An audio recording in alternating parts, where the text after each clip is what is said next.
Traveler? Paimon? Kinich! Fancy meeting you here! We've actually been looking for you. I'll get straight to the point. I hear you accepted a proposal from Elder Trinidad. Oh, the, Turnfire Knight, you mean. You were still his first choice. It's just... Oh, jeez. It's not what it looks like, promise. Chill, it's cool. I only mention it because there's something you should know. And I suspect Elder Trinidad hasn't been completely forthcoming with you. His true intention is to resolve the Mountain King problem once and for all. Once and for all? You mean this'll be the last Turnfire Knight ever? That's right. He wants to use you to send the Mountain King to the Night Kingdom. To the Night Kingdom? You mean... To his death. Whoa! Are you serious right now? You shouldn't go blurting out accusations like that. It could get you in trouble. Too blunt? Okay. I'll phrase it more gently. There is potentially a possibility that Elder Trinidad may be hoping that during the course of the ceremony, you kill the Mountain King dead. But that's ridiculous! He told us the Mountain King is a living symbol of your tribe's glory! And that glory comes at a price. Oh, that's right. The Mountain King is a living symbol of our glory, but even this glory comes at a price. Ah, yes, and Nana wasn't the first.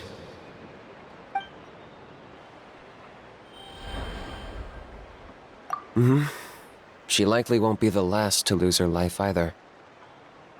Still, is killing the Mountain King really the only way? It seems so extreme! The Mountain King is a unique case when it comes to abyssal contamination. It's eaten away at him for so long that it has consumed him entirely, and the damage is irreversible. That evil power has both driven him insane and kept him alive over the centuries. So, to look at it one way, once it's completely purged from his body, the Mountain King will finally be able to rest in peace. In past ceremonies, we've only purged around half of the abyssal power. This was to strike a balance, to keep him alive, but also keep him asleep.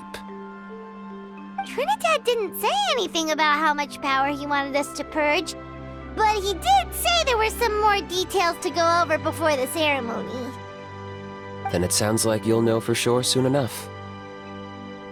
If he really asks us to kill the Mountain King, what should we do? I know this must come as quite a shock, so I suggest you act like you didn't hear anything for now. But would you have time to visit the chief after your meeting with Elder Trinidad? I'd like to make a deal with you. What kind of deal? One that comes at a very reasonable price. I'm sure you have plenty of other questions, but we can talk more later. Good. See you soon.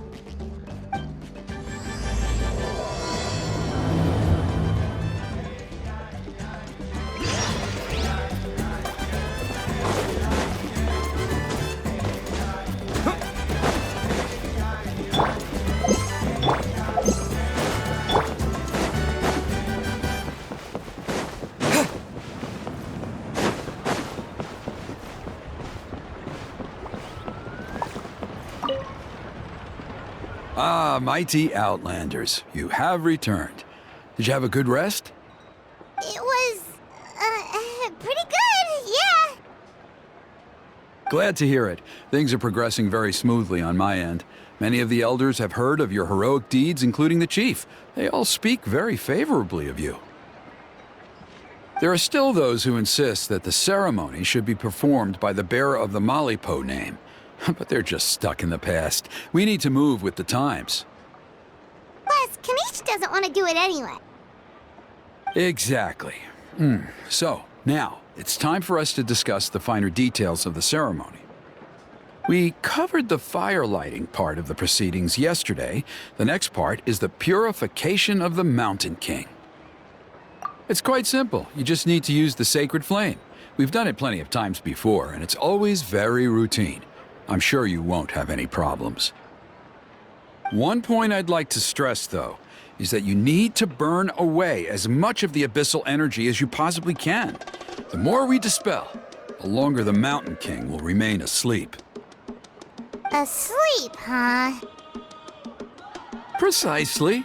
In previous years, the Flame Bearer has often been unable to dispel a sufficient amount of abyssal energy. That's the only reason why we have to perform the ceremony on a regular basis. But I understand that you have a lot of experience fighting against the Abyss, and you seem to wield the sacred flame quite effortlessly yesterday.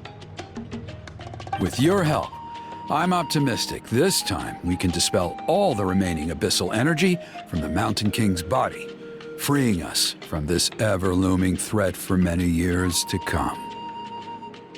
Traveler?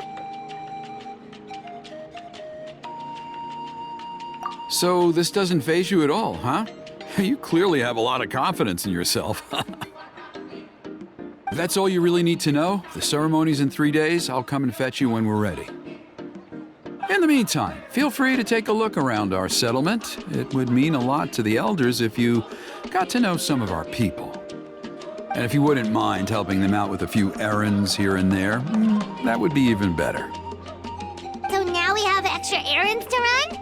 Maybe we should add a little extra to the price. Just a humble suggestion, that's all. It will help you gain the respect of our people, and as a mighty hero, I truly believe that's what you deserve. I'll be sticking around for the next few days, so if you have any questions, you know where to find me. Seems like Kinch was right. We should go meet up with him right away.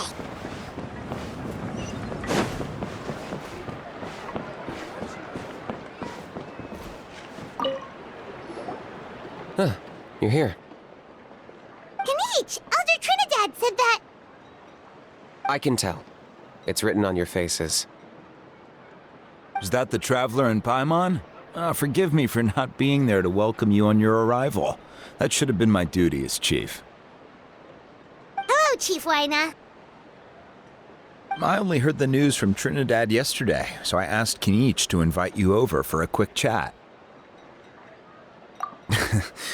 I believe Kinich has already filled you in, so I'll get straight to the point. Firstly, I fully endorse your appointment as flame bearers for the upcoming Turnfire night. However, I would like to request that you take steps to ensure the Mountain King's safety. Every child of our tribe grows up hearing the tales of our heroes, from Yunpanqui the Firebringer to Burkina and the Mountain King who fought against the Abyss. This is our history and our heritage, the source of our pride and the center of our faith. To kill the Mountain King would be to destroy our spirit. I would never be able to face our ancestors in the Night Kingdom. Nana's death was a great tragedy, and I do not blame Trinidad for the actions he has taken. Nevertheless, I cannot allow any harm to come to the Mountain King. The very roots of our identity are at stake. My honored guests, please give this matter your serious consideration. Perhaps there is, but despite all our attempts to contain the situation over the years, we've not found it. Right now, I should like to hear where you stand on this matter. Though I sense that your mind is not yet made up, I'm still comforted by your words.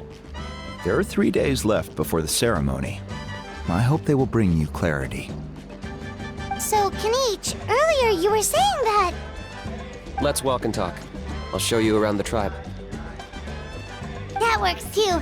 Paimon needs to get some air after this.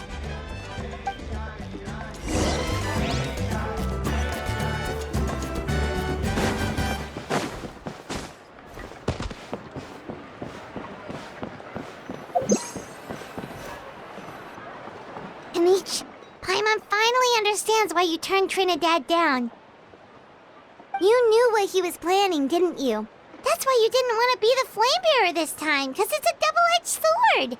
The whole Mora thing was just a sneaky excuse. Double-edged sword is right. But my response wasn't merely an excuse. To solve this exceptional problem, an exceptional price must be paid. I'm working on it. Really? Well, come on then, let's hear it! In a moment. Didn't you have a question you were about to ask me? Oh yeah. What was it again? Oh, right! We need to talk about How. He's completely unhinged. I agree that he has a problem. He needs disciplining, so I hired him a teacher. You got him a teacher? Oh, Paimon would love to see him get scolded for bad behavior. Anyway, moving on. When we ran into a How, he said you two were investigating some abyss thing together. Is that related to the whole Mountain King situation? Yes, that's the angle I've been working on. I'm a Saurian hunter, but I occasionally hunt the abyss too. One time I was pursuing some purple demonic dogs when I accidentally entered a hidden space. I did some research after the fact. Apparently they're known as beastly rifts, and there are many of them of all different sizes. That's where those purple dogs were coming from. So, if we can locate one of these beastly rifts, clear the monsters out, and move the Mountain King inside, he'd be able to continue living, but without posing a threat to the tribe. Whoa, that sounds kinda crazy. Would it really work? It's not without its risks, of course. There's a lot of unknowns in the equation. For instance, for all we know, a prolonged period inside the rift could make the Mountain King's condition worse. Still, we desperately need something like this, even just as a temporary measure. You've seen the conflict the issue is causing in our tribe for yourselves, and believe me, it's been a long time coming. The chief is adamant about keeping the Mountain King alive, whatever happens. Paimon can understand. It's less about the Mountain King and more about preserving your culture and heritage. Yes, but on the flip side, you've got people like Elder Trinidad, who is more concerned about protecting the people he cares about now and into the future. And he has every right to take that view. It's one thing to try and preserve the last remnants of a glorious past, but making your kin pay the price for it? No one can seriously tell them that's a fair trade. You're right. There's no easy answers here. Let's leave that to one side for a moment and assume we go with your plan. How do you actually intend to find one of these beastly rifts? Because at least in our experience, the dogs open the rifts when they want to attack us, not the other way around. I think I know a way. You have any better ideas? Not at the moment, but it just feels like using the power of the Abyss for our own ends isn't gonna end well. After all, the Abyss is what turned the Mountain King into a monster in the first place. People are gonna think you've lost your marbles. If it doesn't end well, then that's the price we pay. Everything in the world comes at a price. Even when Yunpanqui, the Firebringer, stole the Turnfire, it cost him dearly. The Mountain King's erratic outbursts have brought tensions within the tribe to a boiling point. Unless this gets resolved quickly, everyone will be stuck in a stalemate. All right, so what's this deal you wanted to make with us? We're hardly experts on exploiting abyssal power. All I need you to do is keep people away from me. I'm getting harassed on a daily basis by people trying to convince me to be the flame bearer. I can't afford to waste all my energy dealing with them. If you help me out, there'll be a gift for you in return. Ooh, what kind of gift? Something well worth your while, I'd say. Just keep doing what you've been doing. Integrate yourself with the tribespeople, so everyone comes to terms with the fact that we have a new flame bearer.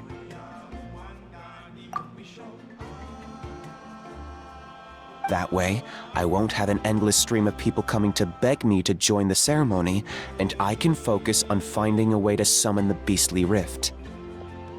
Then, when the day of the ceremony comes, we'll move the Mountain King into his new home. Still sounds pretty crazy. Even for a daredevil like you, that's dangerous. And even if it works, what if neither Chief Lina nor Elder Trinidad are happy with it? Have you thought about what you'd do then? At least the two of them would finally be on the same side of the issue, leaving only me on the opposing side. The tribe needs leaders like them far more than a Saurian hunter for hire like me. Can I take that to mean that we have a deal?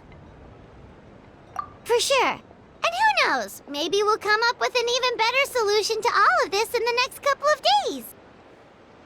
Great. Well, for the next couple of days, please spend some time among the tribe and lend a hand wherever you can. I'm sure everyone will be swept off their feet when they meet our new flame bearer. Good luck to us both.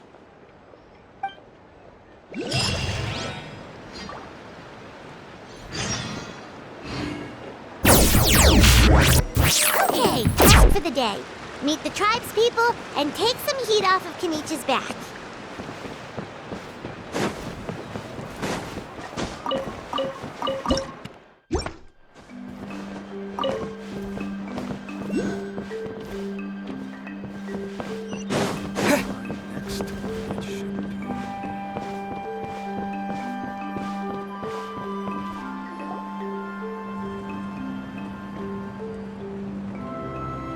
Huni, how can you call the Mountain King a monster?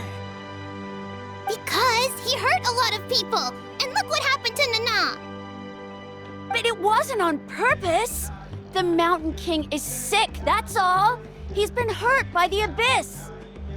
That's true, but the fact remains that he's now a threat to all of us. How can you be so harsh to someone who's sick?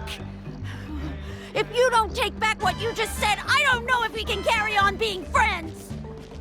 Toba, Huni, what's wrong? Huni's saying nasty things about the Mountain King. It's not right. He's our hero.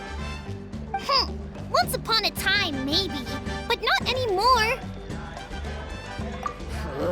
Yesterday, maybe, but not anymore. Toba? Fine. I guess my dad is right. Things change, and you just have to accept it and move forward. As of today, our friendship is over. There's no going back. Oh, come on, cut it out, you two. We have some great news to tell you. The Traveler is gonna be the flame bearer for the next Turnfire night. He's gonna do a beautiful ceremony and cure the Mountain King's illness for good. What? Really? So that's what my dad wanted to talk to you about? To be fair, from what we saw the other day, you are pretty good at climbing cliffs. Probably just as good as Kinich. Wait, speaking of Kinch, where even is that guy? Oh yeah, good question. Is he not coming to the ceremony anymore? We can get him to come, but if he catches you two fighting again, he won't be happy. He'll be sure to give you both a piece of his mind. No, we can't let that happen. I've never even spoken to him before. I can't afford to make such a bad first impression. I didn't mean to argue with Toba. All I said was that the Mountain King has done some pretty bad things. He was the one who turned it into a fight. Yeah, if you weren't friends, there's no way Toba would have come to look for the baby Saurians with you. All right. Well, because it's the Traveler and Paimon and Kinich, I'm sorry, Toba. I'm sorry for all the mean things I said about the Mountain King.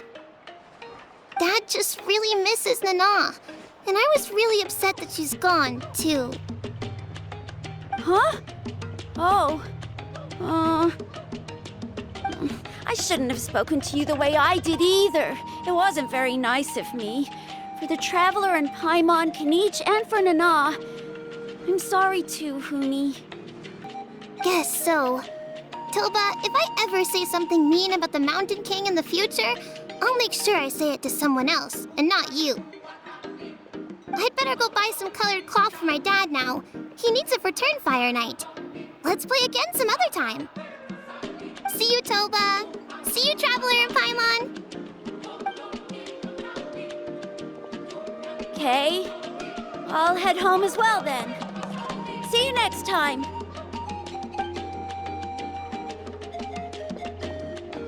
Okay, take care, you two. Even though they said they're sorry, it looks like their friendship isn't as strong as it was before. Let's just hope we can solve this once and for all. Come on, let's move on.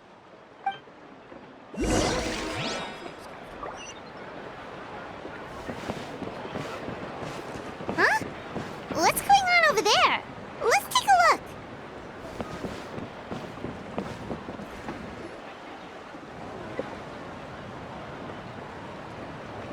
Hey there! What's happening here? A rehearsal for the Turnfire Night dance.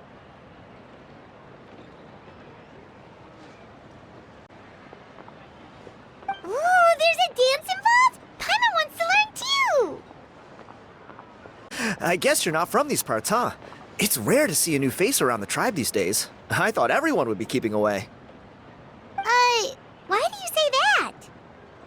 Because of the Turnfire Night, of course. The Mountain King could wake up at any time. That's why we're holding an emergency ceremony. This isn't one of those fun and games festivals. For outsiders, it might even be a little dangerous. Well, did you know actually gonna be an outsider? Oh, I did hear about that. It's a first for sure. I would have loved to meet them in person. What? Oh, it's you? Man, oh man. Well, this is a nice surprise. It's funny, I was just thinking that I'll probably miss out on meeting the new Flamebearer since I'm not taking part this time around. Then suddenly, there you are. Must be my lucky day. You're not taking part in the Turnfire night? How come? You're not an outsider too, are you? You must be joking. Watch this.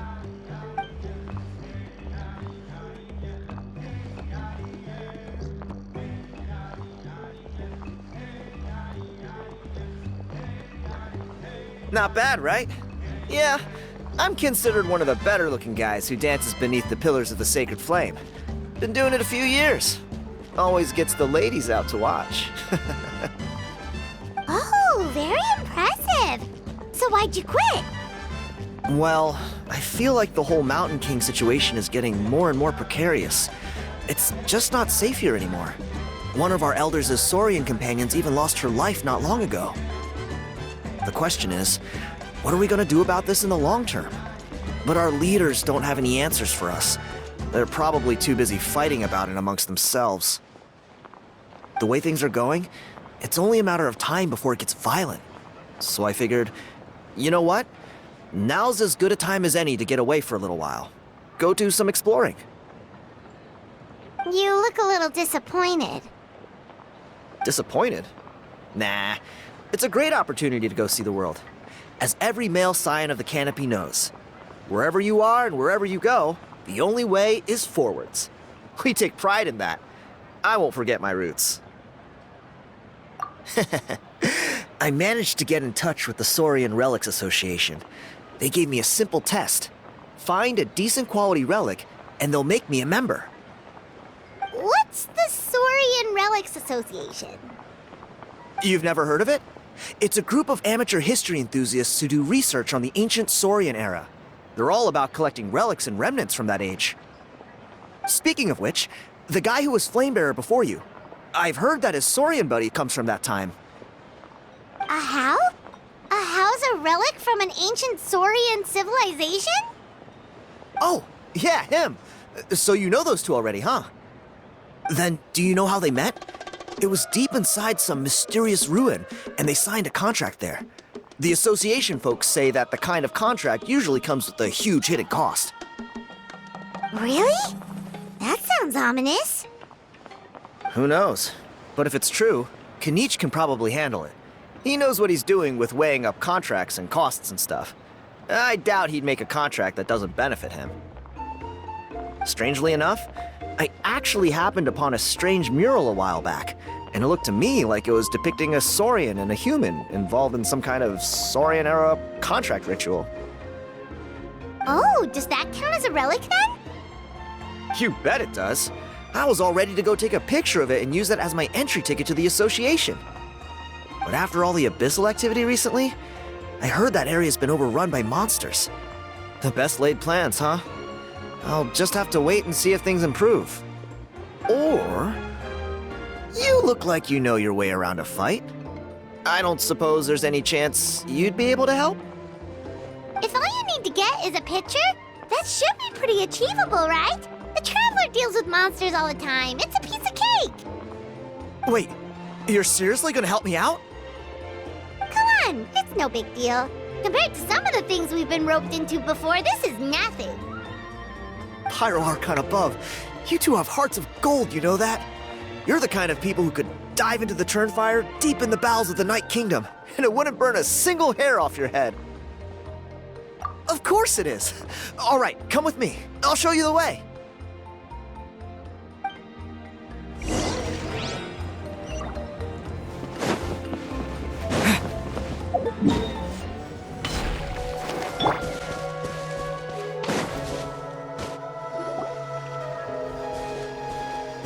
There it is. It's inside these ruins. As you can see, the place is crawling with monsters. Alrighty then. Stay back and take cover, Thiago. This could get dangerous. We'll take care of them. Great minds think alike. I'm not about to cramp your style.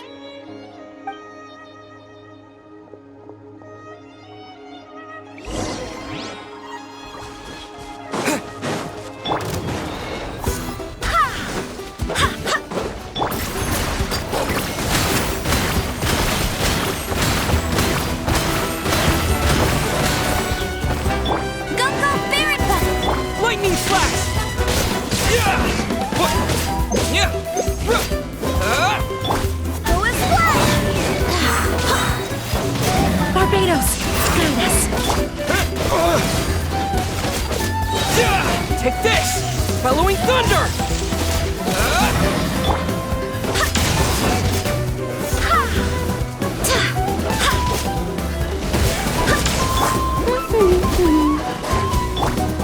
Lightning flash!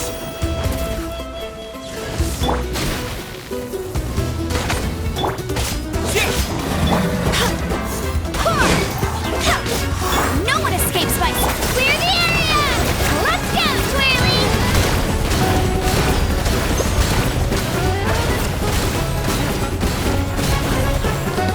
Get him!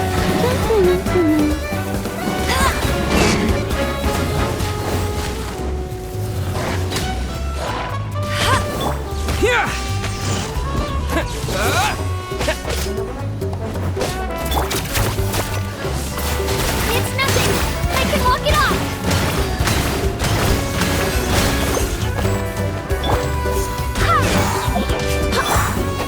Lightning flash!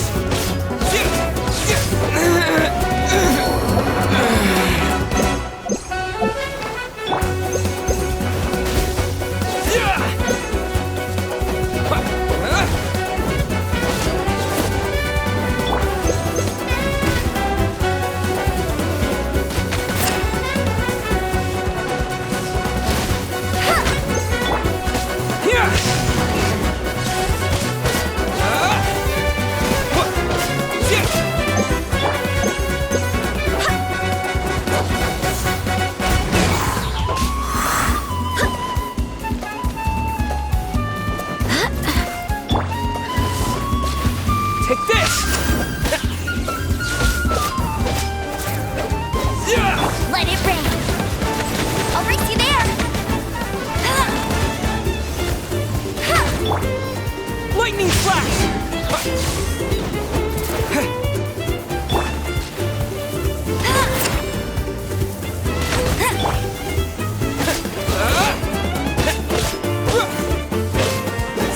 Take this!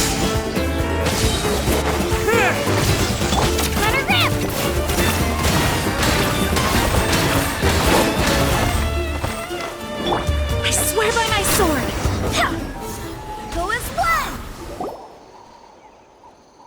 Whew. That should be the last of them. It's a good thing Thiago had the sense to stay in his hiding place, or things could have gotten really hairy for him. Hey, look! That's gotta be it, right? Definitely looks like a mural. True. Now that you mention it, most ancient murals take up a whole huge wall. This looks more like someone with a paintbrush got bored and started doodling. It does match the story he told us, though. There's a Saurian and a human. So, is that supposed to be what an ancient contract ritual looked like? Whatever. We're not here to decipher it. Just photograph it.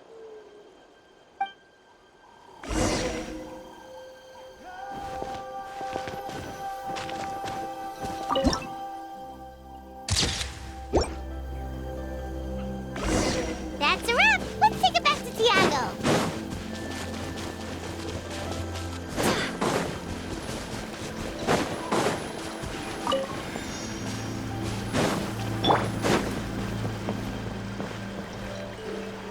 You've been robbed? Oh, Ponche. And I thought my luck was bad. I put blood, sweat, and tears into that, and now I've got nothing to show for it. Some gap-toothed goon stole it from me.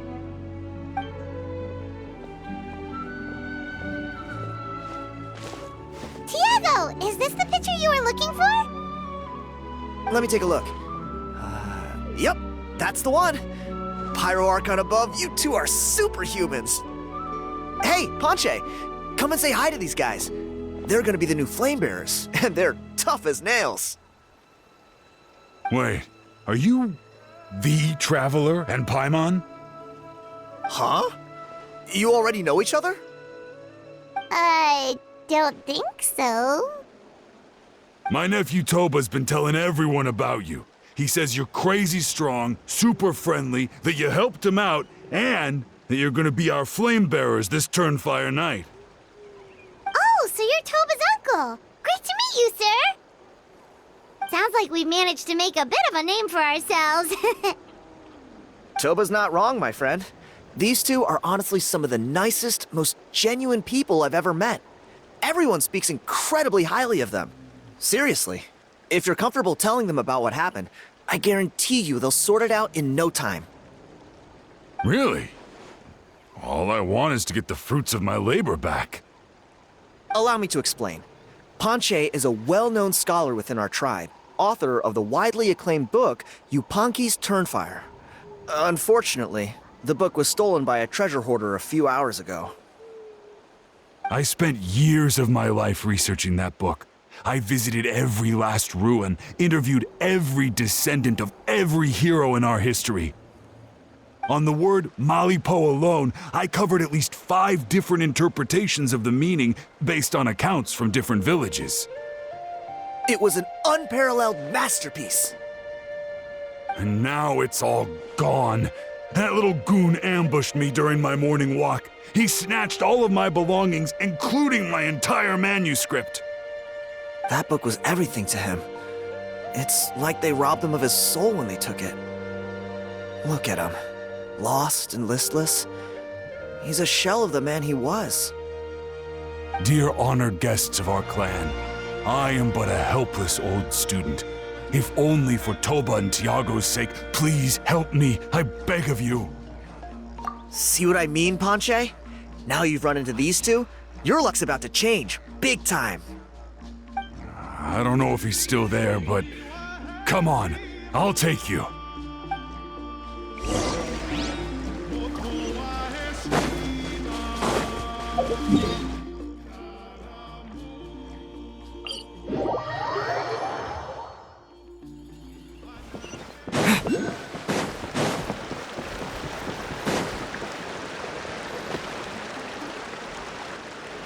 Hey! You thieving rat! Give me my things back! What do you want now, you old bum? God, you're a waste of space. Prepare to get shoved butt first into a tree hollow. Oh, what's this? Brought a little bodyguard with you, huh? All right, let's see what you've got. Watch this! Eat dirt, suckers!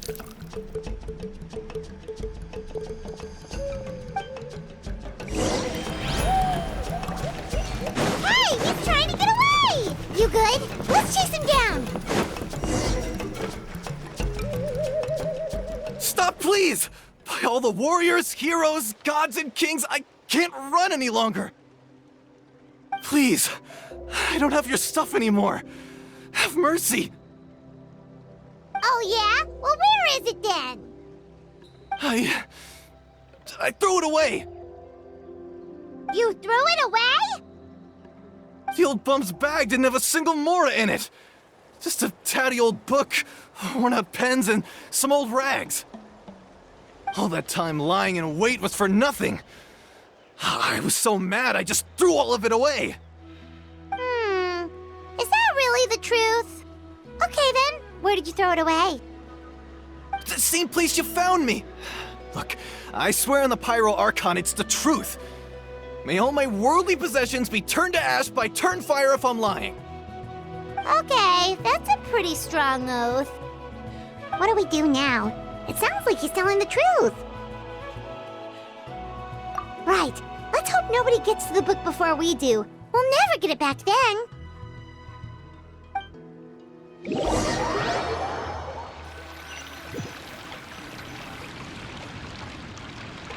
Although the Turnfire is a heroic symbol in Huitzatlan, it always comes with the more ominous implication of eventual tragedy.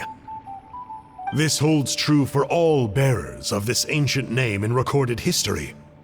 Each one of them died of non-natural causes, as if the specter of the Turnfire was always lurking in the background. This appears to suggest the existence of some higher power that is always watching the name-bearer, examining their actions, and eventually demanding payment in return. None can escape this payment unless, perhaps, they could honestly swear by Turnfire to never make a single mistake in their entire life. Yunpanqui's Turnfire. What an incredible work on ancient name philology. I can't believe it was just lying there for me to take. Let me see, the author is Ponche. Nice. A gentleman and a scholar. Silence, book muncher. The great Kahulahow will suffer your droning voice no longer. Do you truly find no joy at all in perusing such rich historical records? Joy? What joy is there in this pointless drivel? Well, it makes a pretty shocking prediction. Every bearer of the ancient name Malipo eventually meets a grisly end. Maybe that's the price you pay for the name that means price? What? You're saying Kinch will die a violent death? So I'll finally get to take over his body? When will that glorious day arrive? The great Kahulahow demands to know! Wow, you are just irredeemable, aren't you? An agent of chaos down to the core. You make us Abyss Order folks look like saints in comparison. Silence, maggot! To presume that anyone compares your kind with the great Kahulahow is sheer vanity. And if that day ever comes, oh, your doom will soon follow. You don't need to lecture me about Doomsday. Here's what I know, based on countless historical texts. All civilizations will be reduced to rubble by the passage of time. From ancient kingdoms, to heavenly thrones, to worlds beyond, there are no exceptions. But from the ruins of every civilization, the dust will rise and never settle, thus transcending the confines of time. That dust is what we call a civilization's spirit. And you, great Kahulahow, are one such speck of dust from a bygone age. I've paid dearly for the chance to observe you up close. Now, let me take a good look at you.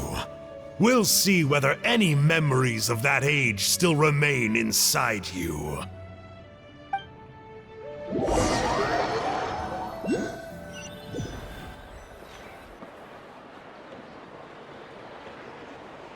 We're so sorry, Mr. Ponche, but we couldn't find your manuscript anywhere. Does that mean all of my hard work was for nothing? You gotta stay positive, Ponche. You might have lost the book, but the brains behind it are still intact. Surely you remember the main points at least? The whole reason I worked so hard to get it finished before the Turnfire night is because I hoped that maybe it might help us find a way through these trying times. But now... well, not exactly. But I thought my research might at least be a starting point. Oh, really? So what did you find out in your research? I think the key to all of this lies in the power of Malipo. Ponche, you know as well as anyone that ancient names don't hold any real power. Symbolic power doesn't count. You're right, but Malipo may be a special case. Given that it first arose in the era of the first Pyro Archon, it might contain remnants of Xbalanque's power. Yeah, I remember that story. My grandpa told it to me when I was a little kid. Maybe you're the special case. Most kids stop believing in that stuff by your age. I'm not talking about childhood superstitions here. There is evidence. Like what? Like the fact that the Mountain King is still alive. Everyone attributes that to the power of the Abyss. But there's more to it than that. The key factor is that Burkina summoned the power of Malipo at the cost of his own life. If you don't believe me, then answer me this. How many other creatures can you think of who lived longer, not shorter, after being contaminated by the Abyss? Traveler, different situation but similar idea. Doesn't this remind you of the hilly... So, I came to the conclusion that Malipo must refer to some mysterious ritual involving a tit-for-tat exchange. It began with the first Pyro Archon, fell with the Grand Alliance, then was buried in the Night Kingdom, and now it awaits the call of its new bearer. Hey. Sorry to interrupt, Ponche, but you seem to be getting a little overexcited. I'm sorry. I was originally planning on presenting my findings to Kinch. I'd hoped he would be attending the upcoming ceremony. Sounds to me like you dreamed up one fanciful theory to support another. Kinich, what are you doing here? I more or less finished what I was doing, so I came to have a quick catch-up. Now a good time? Kinch! I'm onto something. I haven't worked out all the details, but you have to attend the Turnfire night. So Mr. Ponche here has done a lot of research on the history of the Turnfire, and thinks he might have found a way for you to solve the problem. I'll be there, Ponche. Let's go.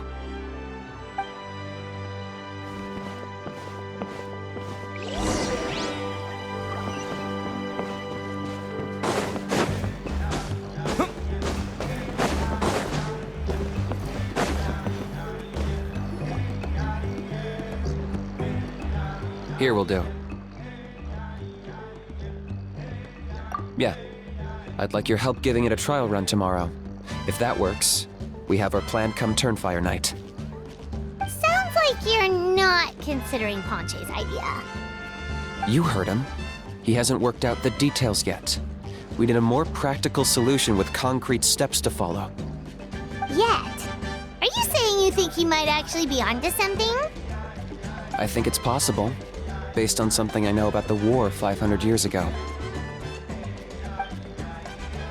Burkina didn't fall to the Abyss. He was killed by the Mountain King in an episode of madness.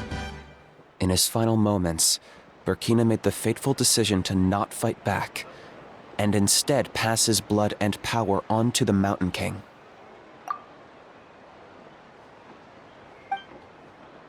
Maybe he thought the Mountain King was stronger than him and more valuable to the tribe.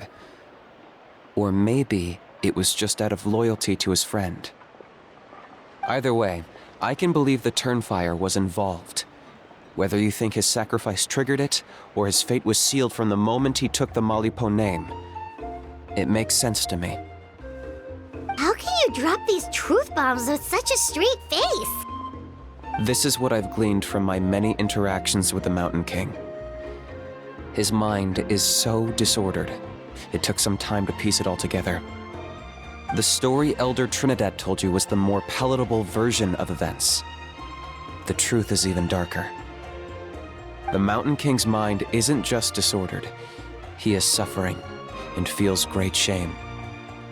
I believe he wants to be put out of his misery. What? Then what should we do? Should we grant him his wish? Of course not. We should help him move to a new home. It's the only practical solution. The Mountain King is a hero to my tribe. An object of worship, even. Ending his life would be like desecrating a statue. Still, he's been the cause of multiple disasters, and we can't afford to have any more. Ugh.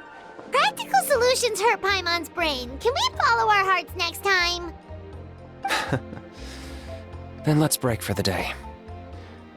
I've already found a suitable venue for tomorrow.